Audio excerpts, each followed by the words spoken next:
Hello everyone, my name is Eritier from Unipower. In French you say Unipower. So we welcome you guys to support us by liking, commenting and sharing our videos. Thank you and welcome. See you soon.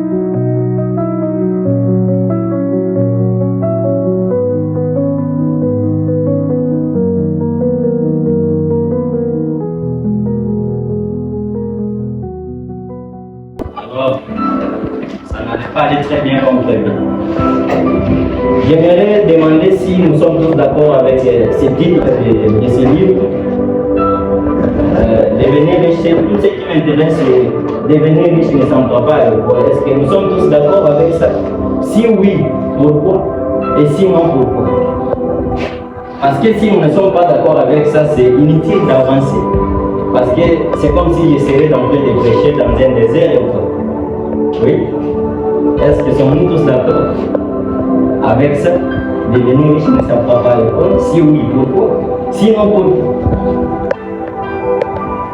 Les volontaires, je pense que Madame Trésorière un jour nous avait dit qu'en exploitant ces livres, si vous lisez seulement les titres, vous lisez aussi l'introduction et la conclusion, vous avez au moins à 80% la compréhension des livres qu'on est en train d'exploiter. Oui. Aujourd'hui, j'ai préparé le 7e chapitre pour ceux qui lisent le livre. Je pense qu'ils ont déjà l'image. La fois précédente, la trésorière avait nous partagé le 4e chapitre qui est intitulé « Occupez-vous de vos affaires ». Madame, j'ai salué en passant votre bravo. Vraiment, elle avait très bien dit, elle avait très bien expliqué ces chapitres et tout le monde avait compris.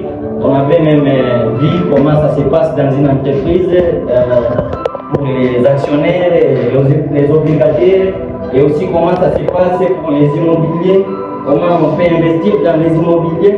Vraiment, il a été clair. Et maintenant, je n'ai pas voulu directement enchaîner avec le 5e chapitre et le 6e chapitre parce que ça ne m'a pas beaucoup intéressé en lisant les livres.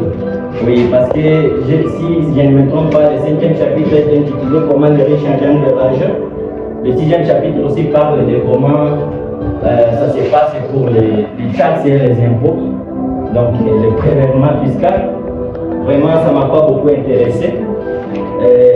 En continuant de lire le livre, j'ai trouvé que je suis capable au moins de partager avec nous ce soir le 7e chapitre intitulé « Travaillez pour apprendre, ne travaillez pas pour l'argent ». Vraiment, ça m'a beaucoup intéressé. Et c'est un plaisir de partager ça avec nous aujourd'hui parce que d'abord du premier lieu, je me sens fier de me tenir devant vous, les francs-maçons que vous êtes. Et je pense que nous allons partager ensemble et nous aurons une conclusion qui est très bonne. Alors, avant de continuer avec ce chapitre, j'avais aussi une petite question à vous demander.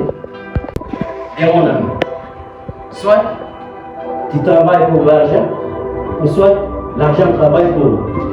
C'est ça les deux manières que j'essaie, moi, d'après moi, de trouver l'argent. Quand il s'agit de l'argent, il y a une seule compétence que la plupart des personnes connaissent, c'est le travail pénible. Et c'est ce que vous venez de me dire. Donc on travaille pour trouver l'argent. Et si tu travailles pour trouver l'argent, ça, là, je peux dire que tu es comme une machine de production.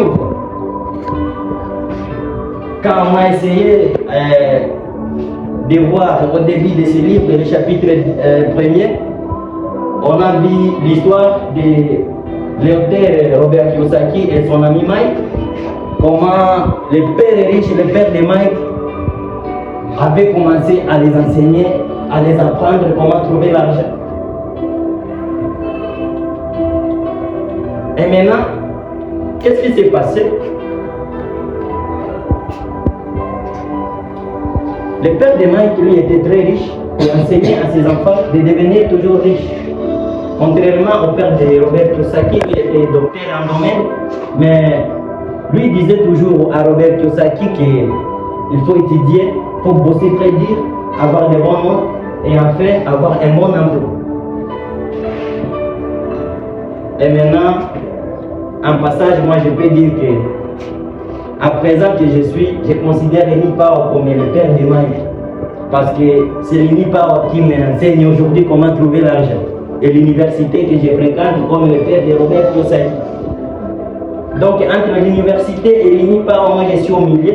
Du côté droit, il y a Eni Power, du côté gauche, il y a l'université que je fréquente.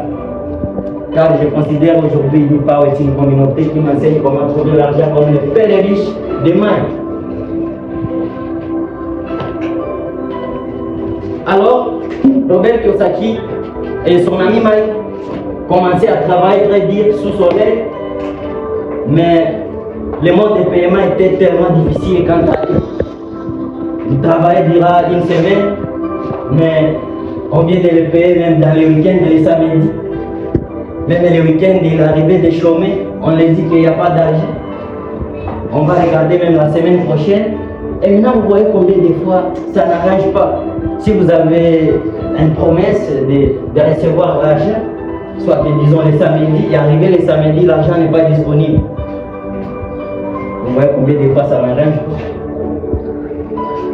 pas. Donc, ce qui est vrai, il faut que nous cherchions l'esprit de travailler pour l'argent.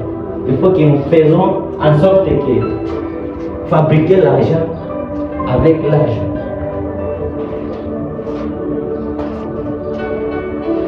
Faisons en sorte qu'on fabrique l'argent avec l'argent. Travaillez pour apprendre. Ne travaillez pas pour l'argent.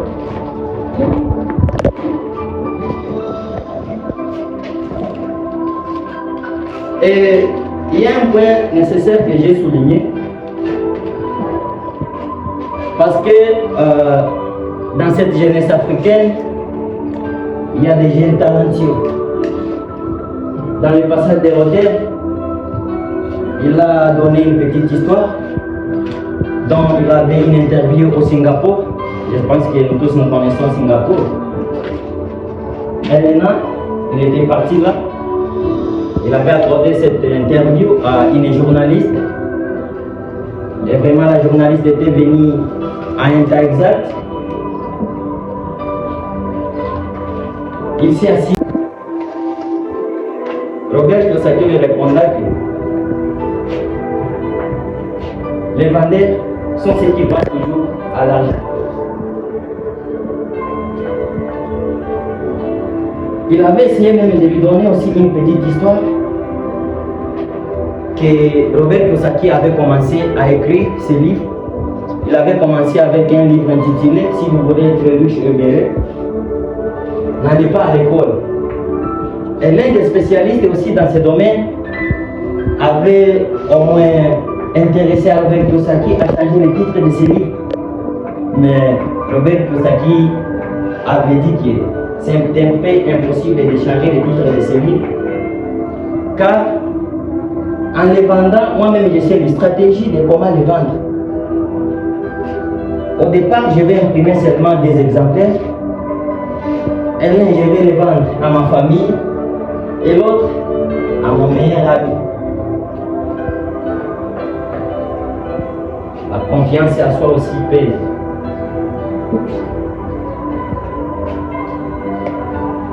Donc, en vendant ses livres à sa famille et à son meilleur ami, c'est son tête qui va faire la publicité de ses livres. Et ces livres vont avoir du marché.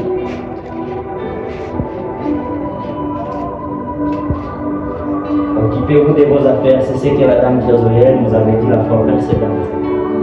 Il faut se concentrer dans tout ce que tu fais. Et l'espoir que ça arrivera. Il ne faut pas tenter des choses.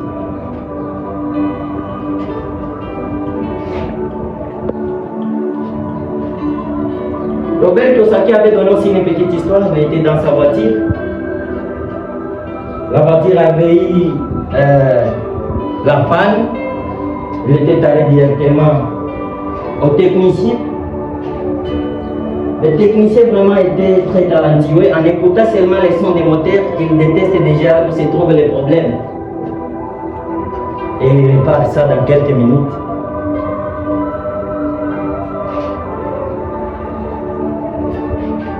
les gens talentueux gagnent peu d'argent. Travailler pour apprendre, mais pas pour l'argent. David, tu me saisis très bien. Travailler pour apprendre et non pour l'argent.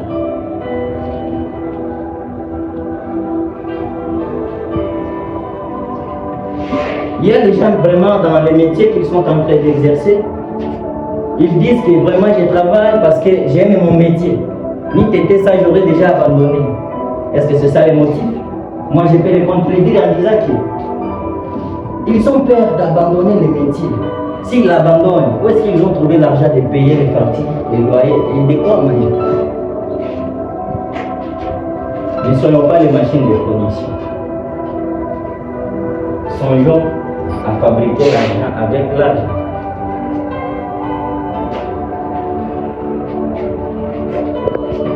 L'intelligence financière est une synergie de la comptabilité, de l'investissement, du marketing et de la loi.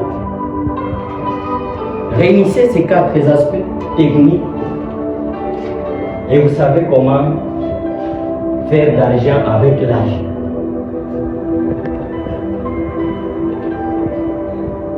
Les riches sont ceux qui enseignent à leurs enfants comment trouver l'argent, même s'ils n'ont pas passé au bas de l'école.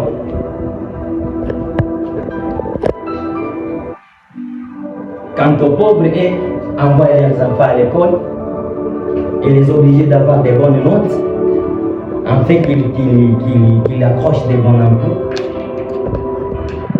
Accrocher un bon emploi, avoir un bon emploi, c'est pas mauvais, mais travailler avec un objectif.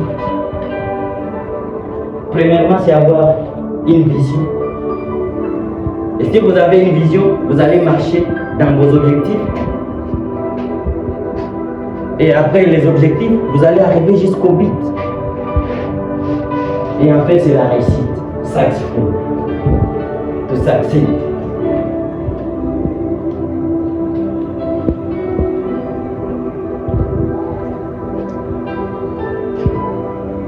Vraiment, je dis merci pour votre attention. Je vois que vous êtes très attentifs. C'est par là la fin de mon exposé. Je dis et je vous remercie.